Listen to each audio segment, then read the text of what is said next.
So I see we do have a quick change here, and we just had a very interesting discussion about business models in the tour operator market, and we just pass on and proceed with this perspective on the market, but a little bit different from point of view, a little bit more point of view from the customer side. As we had the insight before with the business model, now we will focus a little bit on the customer perspective. And therefore, I would like to very warmly welcome, first of all, because I just have to look for where are my people. Okay, I don't know. Yeah. Okay, so I want to welcome, first of all, our keynote speakers, Stefan Baumer, CEO at TUI Deutschland. Hi. So,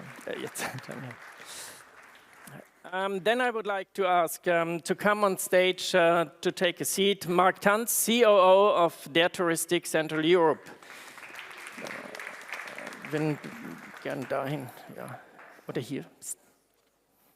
So, because we have to discuss here two more. Then I would like to welcome Nadine Stachel, Regional Manager DACH at Booking.com. Hi, welcome.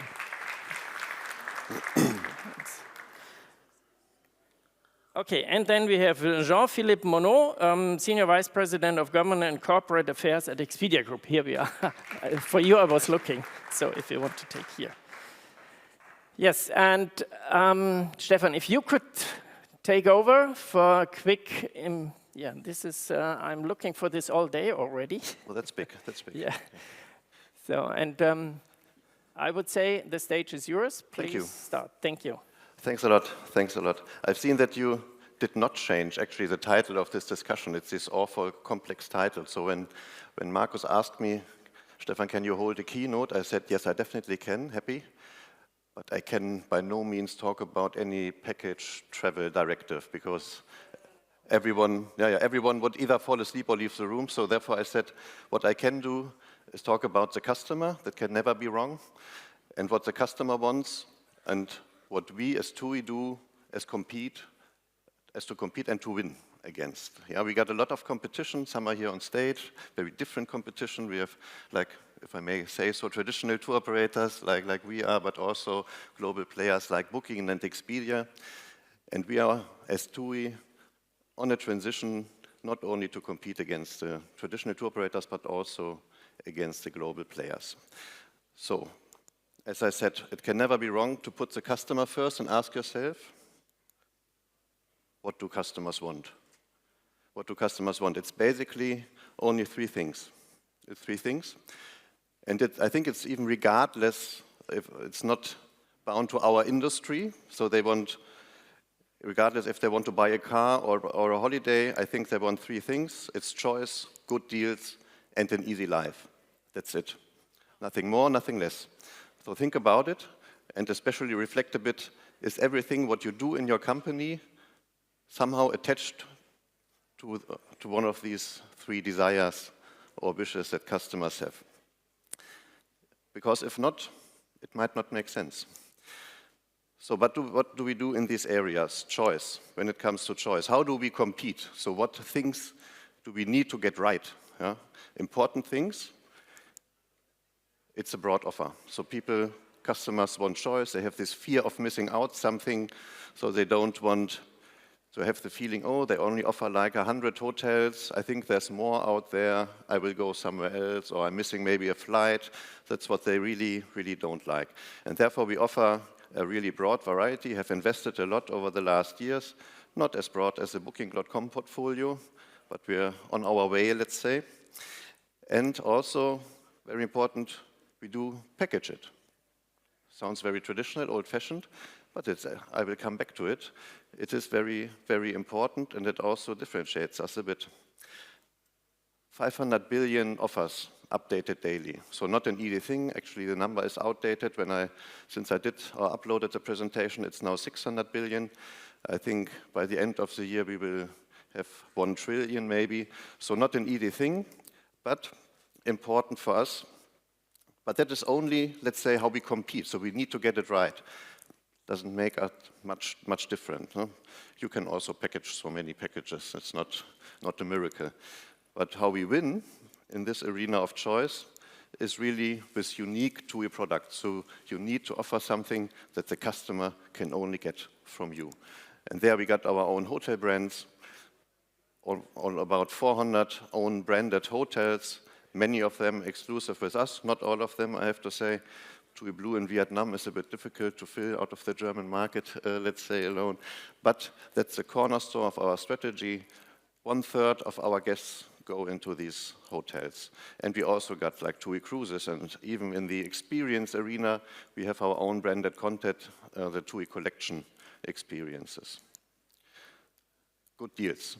No one wants to pay more than she or he needs to. Everyone wants a good deal.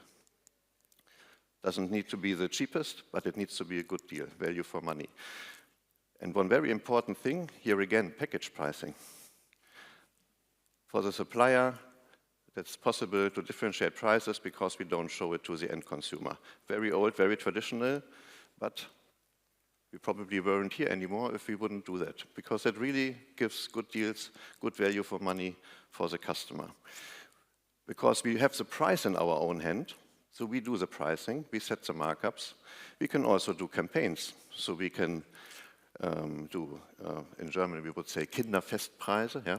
Or in the UK the colleagues say free child places. Actually they're not free, but you know what I mean. So you can design campaigns if you own the price, very important. But also we had to do a lot to catch up on flexibility. So some years ago we introduced the flex tariff for package holidays as well, because it was not flexible enough to compete in the arena with Booking, Expedia and the others. But how do we really win there? That's only how we compete. Also, very traditional at first glance. We can commit to volumes. Yeah? We just do not resell stuff. We can and we do commit to volumes towards our partners and suppliers. We even have an in-house airline, and 50% of our flight seats are on a, like we say, committed basis, so we control the inventory, supplies, availability, everything. And towards the hotelier or the airline partner, we can therefore guarantee a consistent occupancy throughout the season. Also something you can't get from a pure platform business. And last not least, getting more and more important nowadays, personalized offers.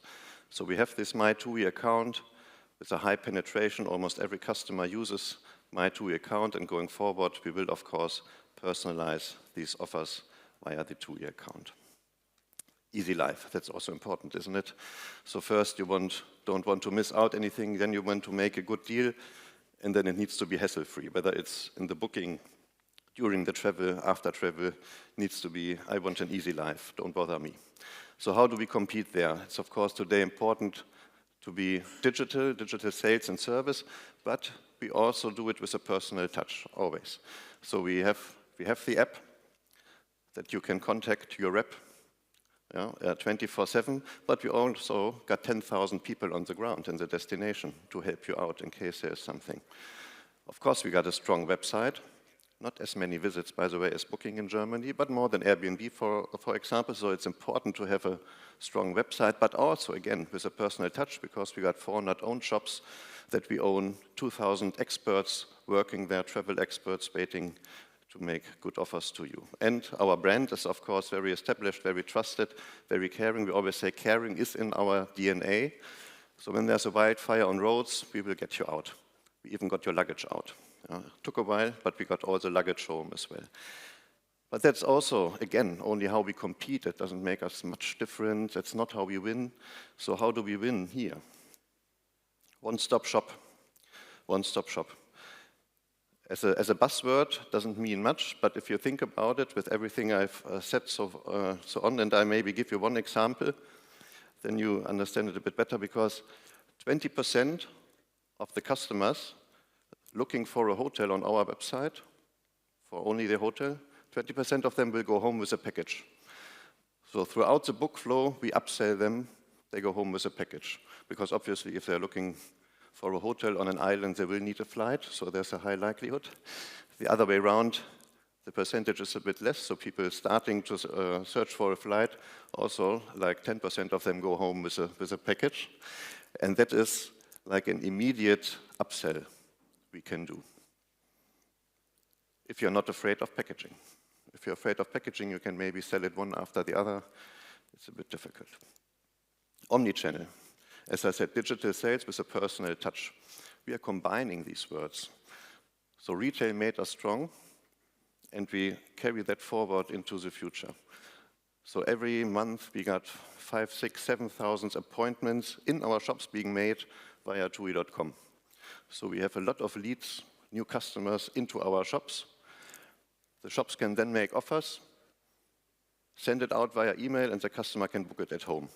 So it's actually not necessary nowadays anymore to walk into a shop if you don't want to.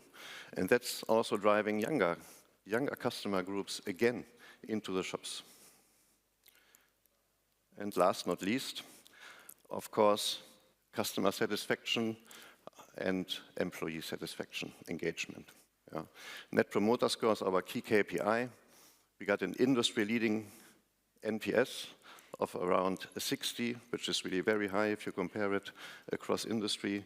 And employee engagement is also key because without engaged employees, you can, of course, forget about all the rest. Yeah, and that's it in a nutshell. If you want to take away something from this, it's probably two things. Put the customer first, reflect on everything that you are doing. If it somehow makes sense for the customer, if not, might get rid of it. And second, not only define where to compete and how to compete, but also how to win. You need to be different. There's no use in copying anyone else because anyone else already exists. Thanks a lot.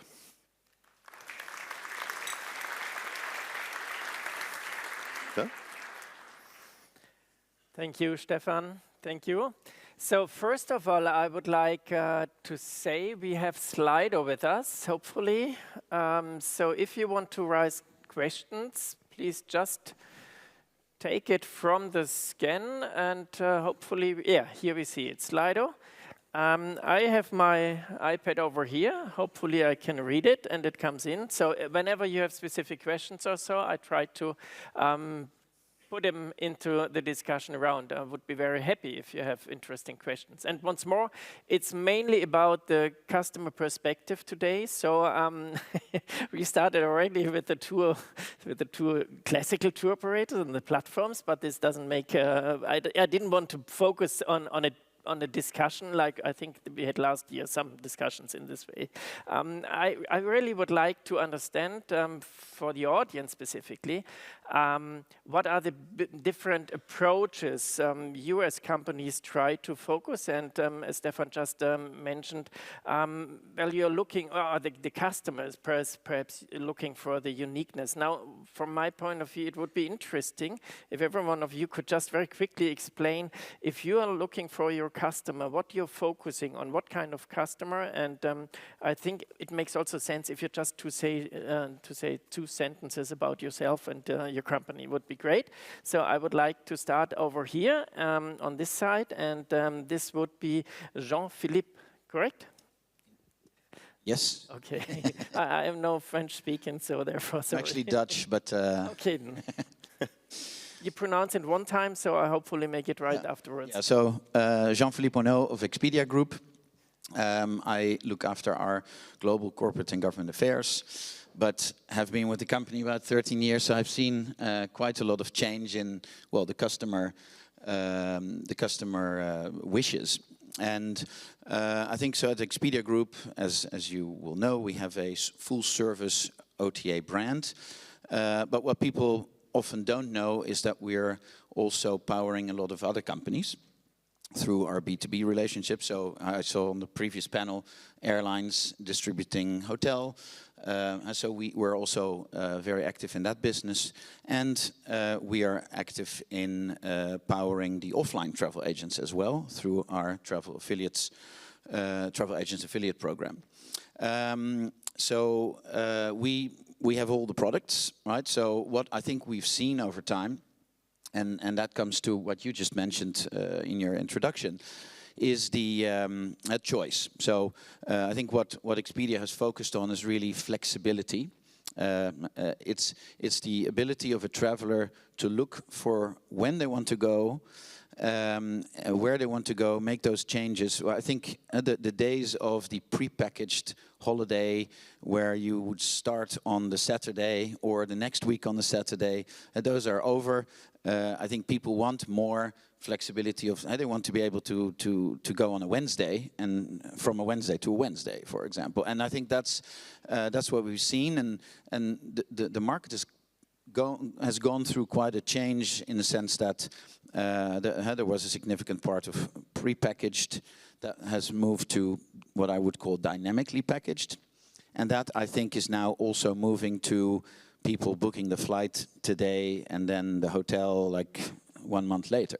So I think we see those trends more and more, that people taking more control, and that's what we'd like to facilitate at Expedia Group. So we facilitate all of the options. So you can go onto Expedia to book a pre-packaged or a pre-defined trip. So you choose the flight, you choose the hotel, and you pay at the checkout all in one go. And you can add the car and all of the other stuff.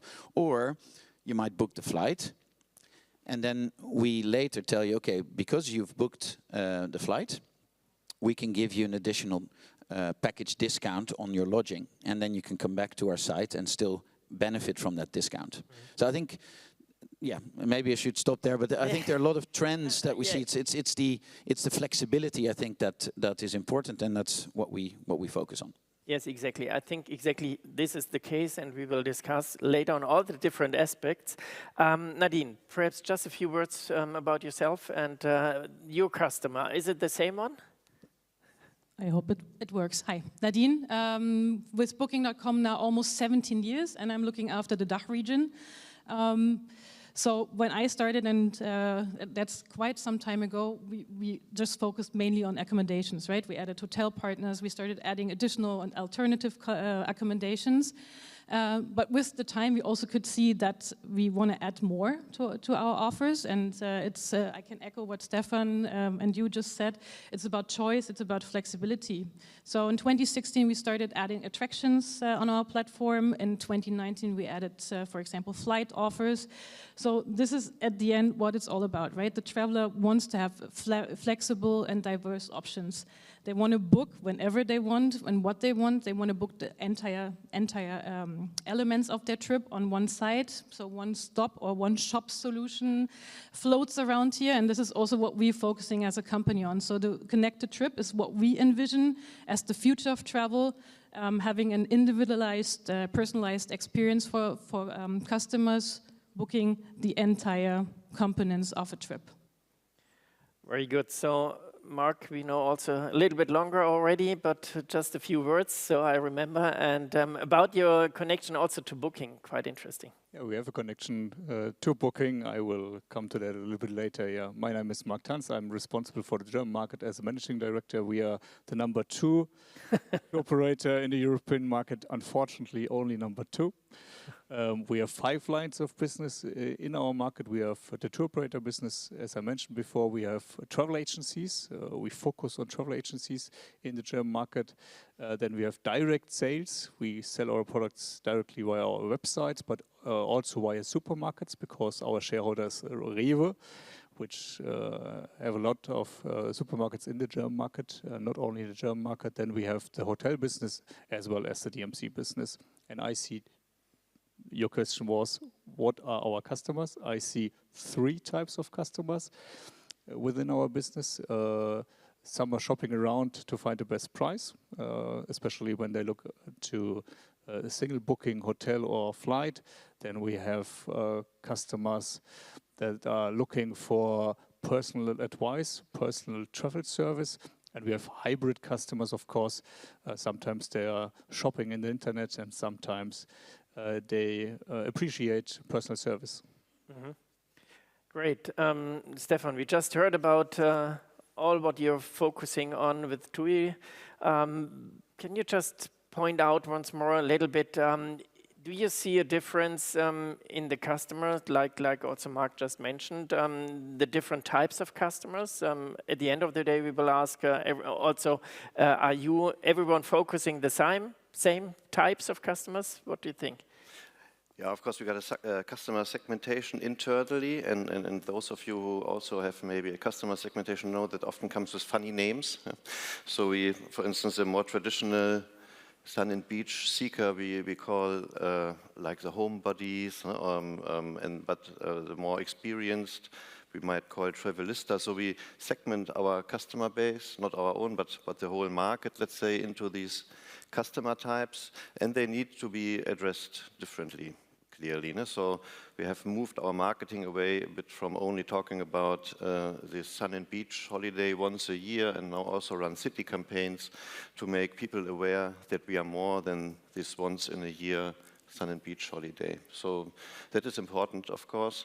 What is interesting, though, we're about to, I hope Arge does not kill me, but we're about to issue a study later today that we have done a research recently that shows that especially the younger target group, which was a bit unexpected, the younger target group likes booking in retail more than elder. So if asking the question, would you prefer going forward in the future, will you book more retail or more internet? Then more younger people said, I will trend towards retail than the above 55 years old. That was a bit surprising. But we also see that in the shops, I think, through this omnichannel connection I mentioned, a lot of younger people now lose a bit the respect, let's say, because you really don't need physically to step into a shop. You can approach them digitally and still use the experts there and the advice. So that's an interesting thing we can see. I think, well, we had in the first round today in the morning, we had this kind of discussion about business models, but I guess focusing on also on the aspects or expectations from the customer side, we will come back to the business models as well. I have the gut feeling. So what is about the platforms? I just heard it's my kind of customer centricity in terms of focusing customer in every channel, in different channels, and the travel agency as well on the platforms. How are the platforms focusing on these kind of customers, or what do you try to achieve? I mean, you are already in the business together with travel agencies. How do you connect the channels? Well, I think it depends on what the customer wants to do. So if you look at a city trip, I think the platforms are very well equipped to provide that flexibility. The people will book a flight, will book a hotel, a rental car, some activities, and they're in control. And they show up, just everything they do by themselves. Whereas if you would go on a safari in Africa, you probably want somebody that can assist you in going from A to B, etc. So I think there's a market for both. We don't employ people on the ground that would actually take a customer from A to B. But of course, there are services that we can provide via our sites, which you can book to assist in the activity. So I think there's a bit of a blend, but there will always be the type of travel where people are full in control themselves versus the very sophisticated travel agent who is doing a targeted trip like a 5-day road trip where everything is planned. And I think those coincide, or they coexist, continue to coexist. Okay. Thank you for the first questions I got here, and they're very interesting. So we had a speaker briefing up front. I will break it up a little bit, but I see you are so stable, you can also answer these questions. We do have a question, as platforms that depend on your suppliers, like hotels, airlines, and car rentals, how do you balance prioritizing customers and adding value to your suppliers? So perhaps booking, how do you proceed with your suppliers versus customer? Who is first? Well, of course, we also have a motto. It's customer centricity, right? So it's also about the needs of a customer. What does he want? What is he looking for? And we try to as much tailor-made to according to the requirements. I heard yesterday a very interesting example where we're really heeding to the north, or not even the North Star, but the vision is if a family with 2 kids books, for example, hotel rooms and need a car, we would also tailor-made an offer based on the information we have, for example. So we wouldn't offer them a Fiat Punto or a smaller car, but rather a family car for their trip. So at the end, it's also about the relevant recommendations, the right products at the right time. So that's where we actually come in. We're using technology for that. AI, of course, is one of the biggest or most important things here to use for and to have the right product. Because if you offer something which is not relevant for the customer, why would he book it? I mean, I'm focusing a little bit, or just looking a little bit on the questions, but I'll try to implement these also in our discussion, because the question is also about what is the advantage of your business models in terms of inventories, in terms of contracted deals?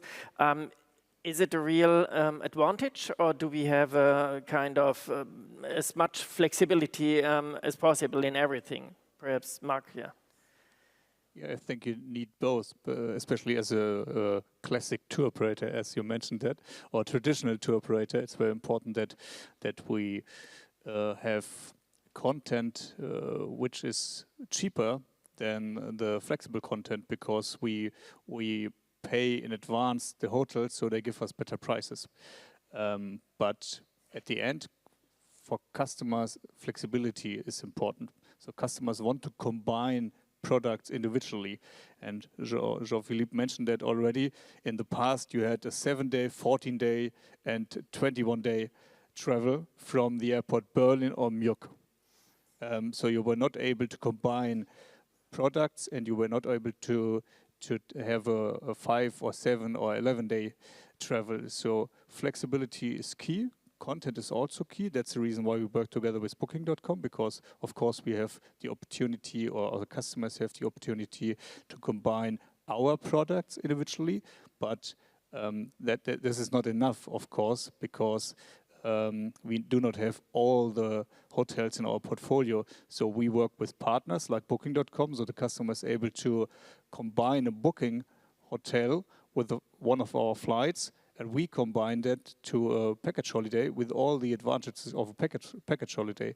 So content is key, flexibility is key. That's very important for our customers. And of course, digital convenience is also key.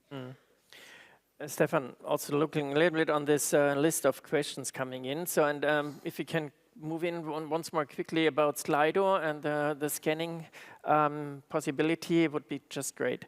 There's a question about how important is it for people, for your customer, to get add-ons? Not only we are just talking about the pre-contracted hotels as well as flights, but how important is it in the future to get so many different aspects of services? One is specifically asked about the guided trips. So the question, is it necessary to have guides on a trip? Or, but for me, it would be also interesting, you have with the TUI Amusement possibility to add very many different kind of services. Is this a kind of future model? Yeah, absolutely. This tours business, as we call it, whether it's a multi-day tour or maybe a day trip, is a growing business. It's not yet fully digitalized, or not at all, you might say. Therefore, it's definitely a growth area that we are addressing with, as you say, our TUI Amusement business division. By the way, I think we also deliver some products for Booking.com when it comes to experiences. And of course, we will also integrate, or have already integrated it in the book flow. That is one thing and an easy thing, and you can do personalized, targeted offers via the app, or, I mean, the retailer does it since how many years? Since decades. They do personalized offers because they know what the customer wants. Coming back to this guided tour, I do think there's a market. I think internally we call it sometimes fixed tours and flexible tours. These fixed tours is usually with a guide, let's say, that takes you through a destination. That was maybe the product segment recovering latest from pandemic, but it is recovering. And going forward, I think there will always be a market, because for this easy life that I mentioned, or it gives you probably both. It gives you a good deal, because normally these tours you calculate with like, I don't know, 20 packs, let's say, you can You can do it a bit cheaper than completely flexible tours, and it's also easy life. It's convenient. You have a guide showing you around, and there will always be customers who want that. But at the same time, we do have customers that want to click and mix. I think that's an Expedia expression, but still, they want to click and mix their own trip. So it's clearly both. Yeah. Leads me to another question, also to the platforms. What kind of services are most common, most interesting for the people beside flight and hotel? What kind of services do the customers want? Well, for me, or for us, I mean, yeah, museum was mentioned. We're working with different suppliers in terms of attractions, so that's absolutely relevant. But transportation is one of the biggest, or one of key factors, like rental cars, taxi. When we also, for some cities, we already offer public transport tickets, for example, which you can also book on our app. So anything related to the entire, travel, to the entire travel experience, anything you need and want to do during your trip. Yeah, and I think one thing that is important is that people are moving to alternative lodging. So what I mean, short-term rental. So this can be a private home, this can be an apartment, and those are more and more mixed in a package. So you see, really, I mean, I have 4 kids, and even on my own sites, it's a challenge to find a right accommodation.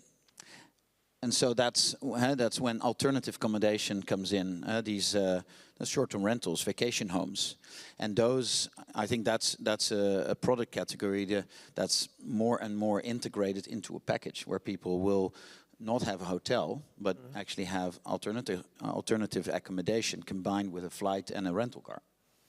So accommodation, again, it's a huge, a wide range of different accommodation types. But coming back once more to the services, from my point of view, looking on the booking process from the customer's perspective, does a customer really want to decide prior to his trip everything about the services on spot, or do they mainly take 1 or 2 services and then taking the rest? I mean, you have a big organization in the destinations. How is this the share over there? At the moment, the uptake, as we say, for excursions or attractions, experiences, however you call it, is clearly much later. The percentage of customers who book it directly with their main package or holiday, let's say, is quite low. So we offer it in the booking funnel, yes, but the real business comes if you get closer to departure. So it's actually the product that sells best via our app so far, let's say, because there you got your holiday countdown, and then it tells you, oh, it's only 10 days until you go to Mallorca. What about this and that on Mallorca? And still a lot of this product sold in resort. We also need to mention that. So the 10,000 people on the ground, they do service, but they also sell these excursions. That is also still a big share, although it's moving a bit to pre-departure. It's a trend, but it's... Okay.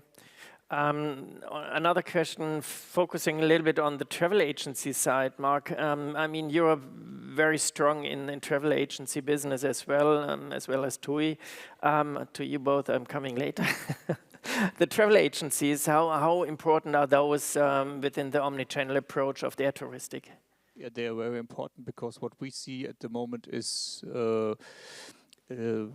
rising part of high quality travel and individual travel, and therefore customers ask for personal travel advice.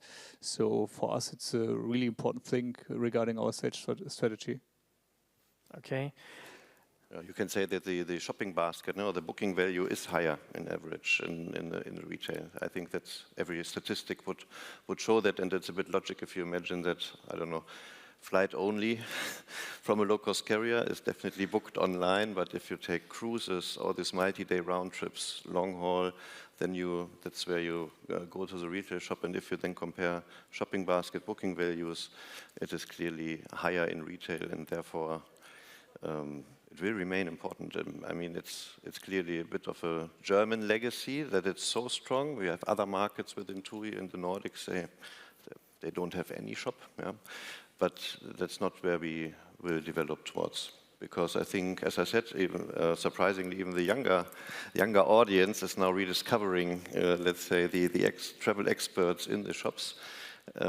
So I think going forward, it's really both and connecting it intelligently. But do you think it's mainly coming, I mean, this development of being interesting for younger people, does it come more from the perspective of I'm an expert and tell the customer where to go and what to do, what to see, or is it also a kind of convenience and service aspect? Yeah, coming back to my 3 points, that's probably this easy life dimension probably is the highest rate. I think the people, they think, okay, the travel agency, in terms of choice, they will have a very good overview. I don't miss out anything. They might even think that they could get better deals online. That is somehow the perception, although we know in Germany it's not true because we have price parity between all channels.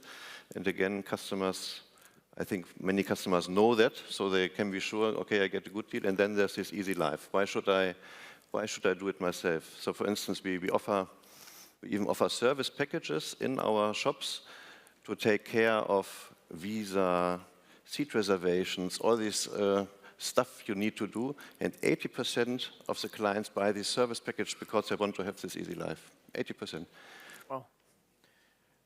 Coming back to the platforms, same experience you have in terms of service packages and all this, or what are your experiences?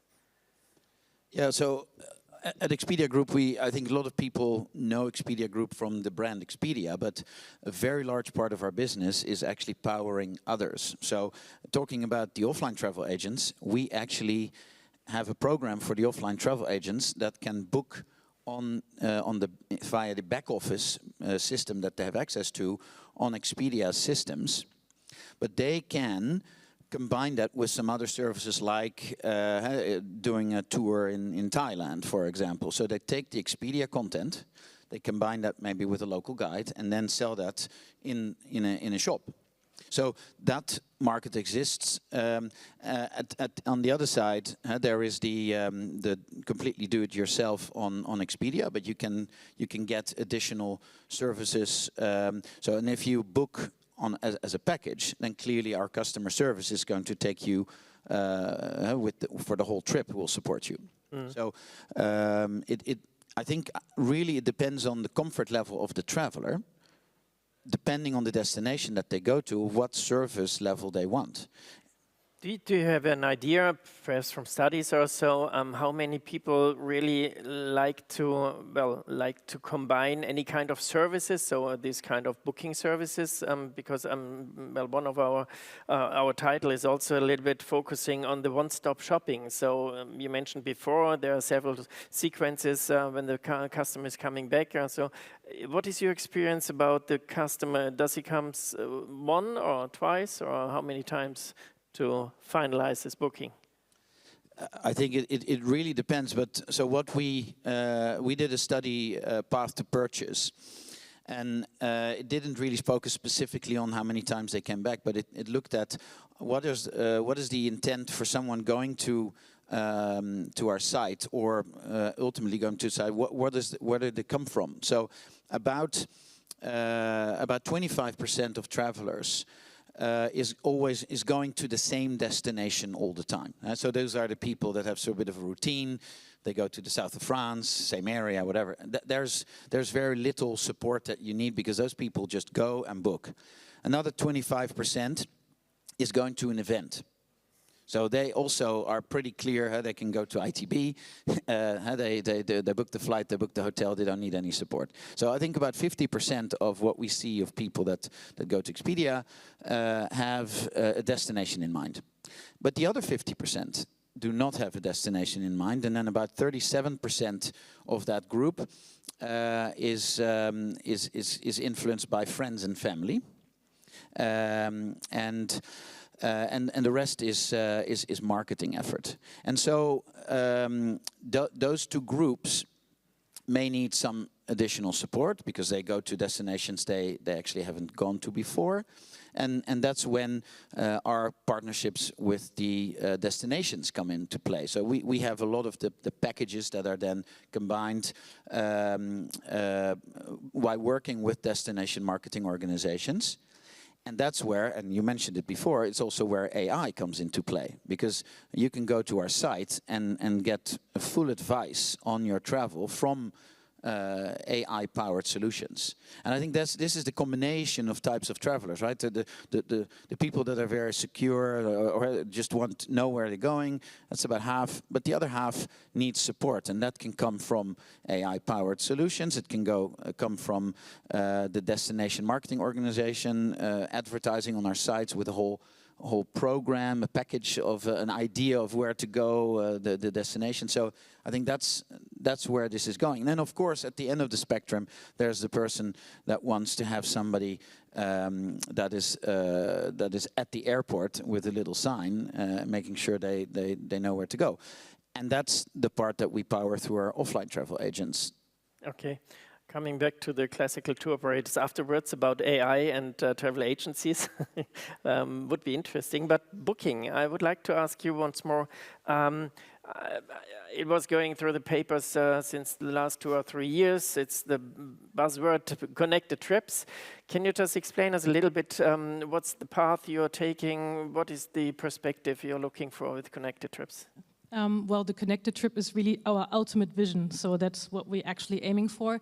And there's one of the great examples our CEO always gives, so that's our North Star. So at the end, it should be that every component is connected with each other. So a customer books a flight, books an accommodation, books a transportation, like a rental car, etc. And we would be able, the flight is delayed, for example, and we would be able to inform all the other suppliers within that chain that the customer is late, so that the car is still available when he arrives at the airport, and that the accommodation partner also is aware, because, yes, as you mentioned, same for us, alternative accommodations play a role. So then the owner of this holiday home is also able to change accordingly that the check-in time is later. So for us, it's really about making personalized recommendations, taking out the friction, and making the life easy in all components of the whole travel. So the customer should focus at the end on his holiday and not being concerned if services are available, if anything is going smoothly. So that's really about supporting the customer through the entire journey.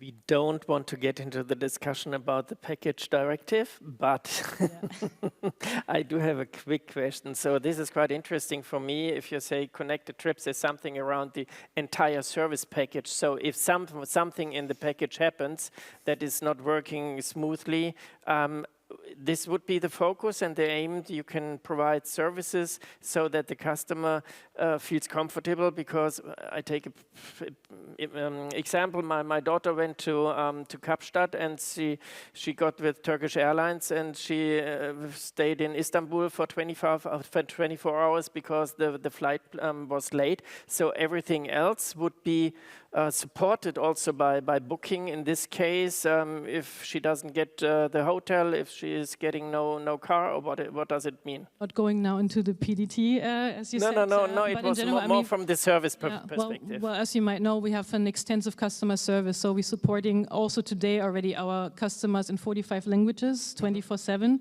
So of course we always support here. Okay.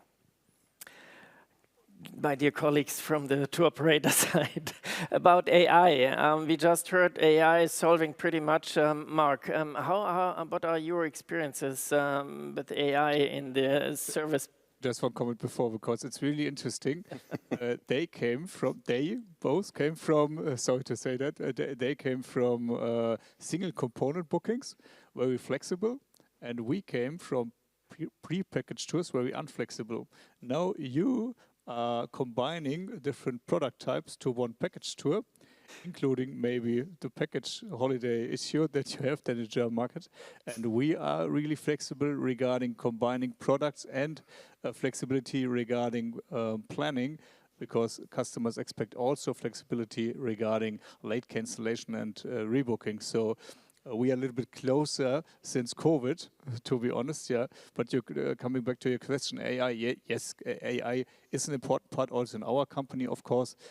But I'm convinced that the personal service will be more important for the future.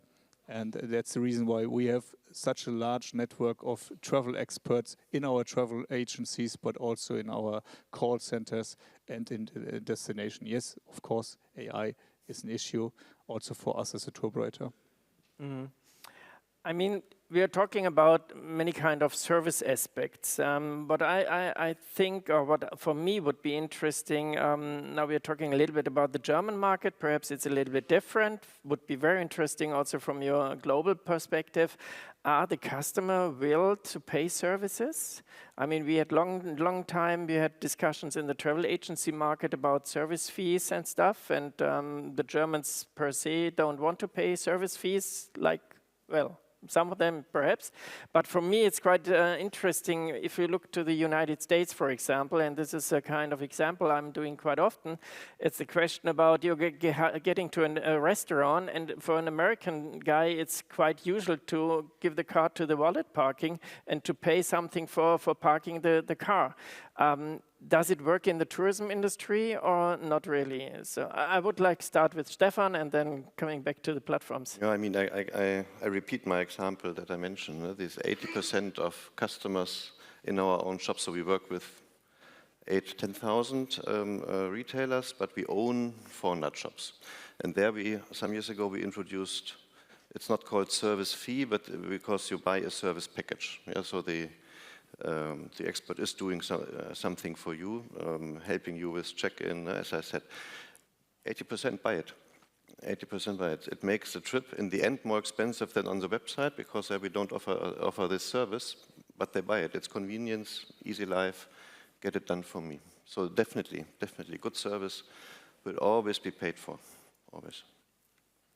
Yeah, I can agree, and I can confirm that customers are willing to pay for such a service. We implemented a service fee and service packages a few years ago in our travel agencies in Germany, but also in Austria and Switzerland, and customers are willing and appreciate that kind of service. We have different kinds of service packages, so price comparison, of course, is very easy, but services like online check-in or a seat reservation or a booking in advance excursion for cruises or fill in the board manifest, I don't know the English word for that, which is not so easy to fill in. So customers are willing to pay for that. More than 90% book these service packages in our travel agencies.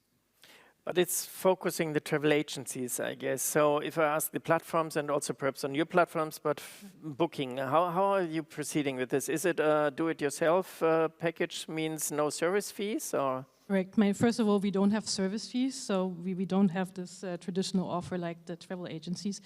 But I think, first of all, for us, we have a really wide choice of accommodations. So every traveler can find anything according to his budget, from B&B over to villas, to hotels, to resorts, whatever he wants and what he's looking for. We do see, and that's without and comes without any costs. And we do see for sure, and I think, Stefan, you mentioned it, that flexibility plays a key role. And specifically after the pandemic, people tend to book even more flexible rates, so flexible cancellation policies, and they are a bit more expensive than, for example, non-refundable rates. But they are willing to pay for it. So flexibility is definitely a key in the booking process. But at the end of the day, you also have to earn some money, I guess. So if you you do a little bit, okay. A little bit. If you're talking about the future, and you know, my perspective is more like if you provide service. Does the customer has to understand this is an extra value he gets and he could pay for it? Or would you put it in your calculation in a different way? Because the question for me is, if you do it yourself, you don't have a service. Before you mentioned about the connected trips, it's also kind of service package, so you would provide help. Would this cost something for the customer? No. So it's about combining different travel services. It's not a classic package. It's just combining the travel service for the journey. Okay. Expedia is working with it? Yeah, so we don't charge a booking fee. And so I think if you look at it, the German market is a very particular market. I think in the percentage of people that are still booking the, let's say, quote unquote traditional packages. I think we're talking like maybe, as I saw some figures, but it all depends on how you define the market. But something like 30%, whereas the average in the EU is somewhere around 9%. Then the US, I think, is even less, and Asia is like 4%. Of package. So I think Denmark and Germany, I think, are specific markets where maybe also the willingness to pay for these service fees is higher than in the markets where people are not so known into the pre-packaged holidays. And I think in those markets it's also more difficult to add costs to packages, right? So maybe just to one point around the package travel directive, all of these requirements that are on the tour operators and travel agents are of course not for free. So if the European Commission, for example, now they're working on a new version, is going to make things more complicated. By limiting the amount of prepayments, creating additional obligations, or making it difficult on how you could actually how one a package is formed. That, I think, will increase the cost of doing business. Could increase, and it will eat in the margin of the industry. And then the value of the packages, because I think a package could maybe be like 5 to 15, 20% cheaper than buying the standalone elements. Those savings could be eaten up, let's say, by regulation. And then for the price-sensitive customer, they might just move to all the standalone products because it's just slightly cheaper.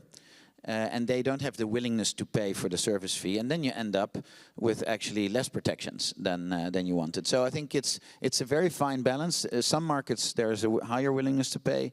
Other markets they are very price sensitive, and then then no willing to pay for those fees. Two questions on this, also coming in for a slide or a little bit. There's one point about the willingness of customers in Germany and Europe about getting the cheapest part in a package. So if you provide it not as a fixed package, but as with a flexible booking condition, what is your experience about people changing all time the elements of a package because they find a hotel some cheaper somewhere else, or they find it on your website, like Booking is providing, find another hotel, or you get a better deal over here. What is your experience about this kind of change of packages in terms of a service perspective? Well, I don't have any data based on that, but of course, I mean, flexible policies might bring in that people change, but I think it's also the nature, maybe also travel plans changed because of a personal event or whatsoever. It's not always necessarily connected to I find a different hotel. So I think it really depends on my travel plans itself or what is changing in my entire trip plan.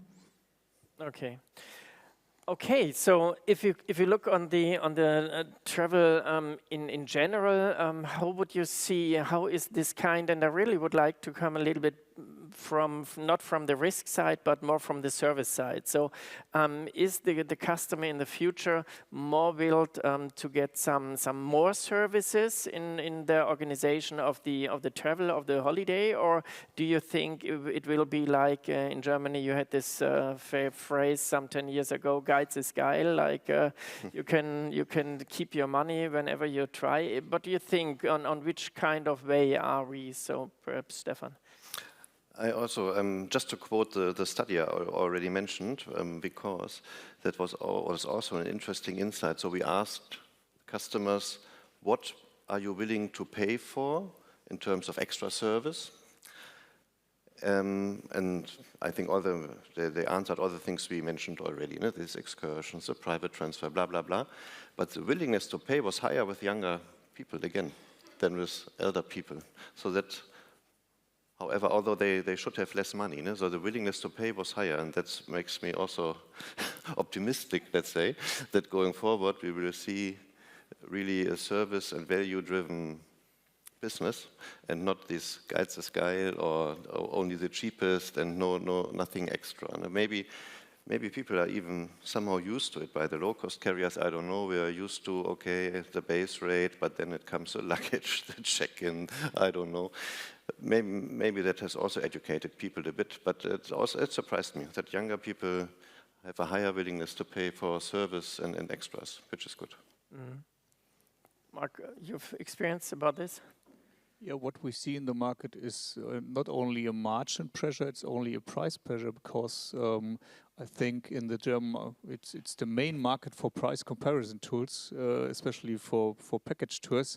So the price pressure is really high, and that's the reason you mentioned that already, Nadine, that you have two different fares, including flexibility or non-refundable fares. We do the same nowadays, because we see that customers want to have the cheapest price, and then he would like to decide if he add a service or not. So, and I think this is very important, and this combined with digital convenience, so that customers, not only younger customers, also customers like us, are able to book when they want to book. So before travel, during travel, or maybe after travel for service things then. But digital convenience combined with personal travel service, this is the key for the future.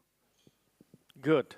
So I got a question over here, and this I have to read it because I'm not so deep in the details. So when do you see a solution being developed that will allow tour operators to contract a series of multiple departures digitally more than 12 months in advance? So if you want to make your holiday booking quite early with multiple possibilities, do you see a development? There's clearly a trend towards going on sale earlier. So this 1 year in advance maybe refers to GDS, where when you source flights via GDS, you still have this limitation, but beyond GDS, that is not a limitation. We even started a bit to copy our UK colleagues now, and when it comes to hotels, especially go on sale with what we call estimated contracts. So we know the hotelier since ages. We know we will make a contract, so we put it on sale even though the contract is not yet signed, because we trust each other. And that goes very far in advance, more than a year. But in general, you could say, actually, we did have a project which is implemented now, where we said, we always want to be on sale 1 year in advance. So if the customer returns, she or he can book directly the next trip. That was a bit the guiding principle, and we are there, even a bit further out due to this, what I call estimated contracts. I think we are already on in the final minutes, so I would like to raise a kind of final question and very quick response of every one of you. I've heard about this kind of figure. I think the DRV posted about, I think 40% of the package travel in Europe is produced in Germany. For every one of you, not the package in terms of risk package, but this kind of service package. Where do you see this figure in Europe? Is it rising, like the customer wants to have a more serviced package, or is it more like everything is individual? So I just start here. Very quick answer, please. Yeah, no, I think the issue is what do you call service, right? Do you call service that you can always have somebody on the ground that can support you, or that technology, and I think that's what we're all investing in, is going to be more of assistant. So I mean, I very much value the fact that Expedia is sending, for example, a quick text message that my flight is delayed. And I was actually quite surprised. I don't know where they got it from earlier, but on the airport, the delay wasn't even announced yet. Right? But it's those type of things that you get that information on your phone, or that we send a message to the person just checking in, and that you can actually say something directly about your check-in, right? Whether you like the room, whether there was something wrong with the room, because a lot of travelers don't then dare to immediately complain. But then they complain in the review after, and then the hotel feels like, okay, I wish I knew this before, I could have done something about it. So it's those type of technology things, so the customer can directly in his room say, well, there's something wrong with my room. That message goes directly to the reception, and the hotel owner can immediately try to solve the issue. So when you talk about service and support, I think a lot is also moving to these technology means to support the traveler without maybe a person. Okay, but this means also, Nadine, perhaps from your side, quick response on, does it mean you have this kind of one-stop shopping in terms of the customer has to be in your environment, or does it also seems that this is an entire solution for the whole industry? Well, I think that's the connected trip, right? And our data also proves that we see that that travelers want to book everything in one app, in one platform, right? They don't want to go to a variety of diverse websites, searching, etc. So that's what we are planning. So we want to support the customer with having everything in one single source. And at the end, it's all about the customer experience moving forward. And when I'm speaking about services, I mean just travel services. So that's what the partner, that's what the customer wants to book. He wants to have the advice also from AI. We now currently also started with our AI travel planner, where we also, it started in the US and now UK, where we also create with artificial intelligence, inspiration, giving advice, you can chat. So I think it's all about that moving forward. Personal advice, customer experience, and everything in one location. Thank you. Mark? I think the percentage will stable in the future because customers want to be flexible. They could be flexible because they can combine now single components to one package holiday and have the advantage of the package holiday regulation. So I think it's very important, especially in these days, because political insecurity or weather events like wildfires or hurricanes will help us to keep this percentage really stable. Stefan? Yeah, I was just reflecting on that. It could even be that the percentage is going backwards. It said the 40% of all European packages are sold in Germany. If Booking now starts to package, and call it connected trip, then that might even boost the volume but bring the percentage down. I don't know. So that's mathematics. Interestingly, the same as Mark said, it's a bit. Your vision is connecting trips. We are connecting trips since 50 years and somehow seem to meet in the middle because we have made this package so flexible and added a lot of service components around it that make it competitive. And I think that's a bit my takeaway here. My takeaway for today is you were so kind, you were so calm. Everyone was talking nice. Thank you very much to all of you, and thank you.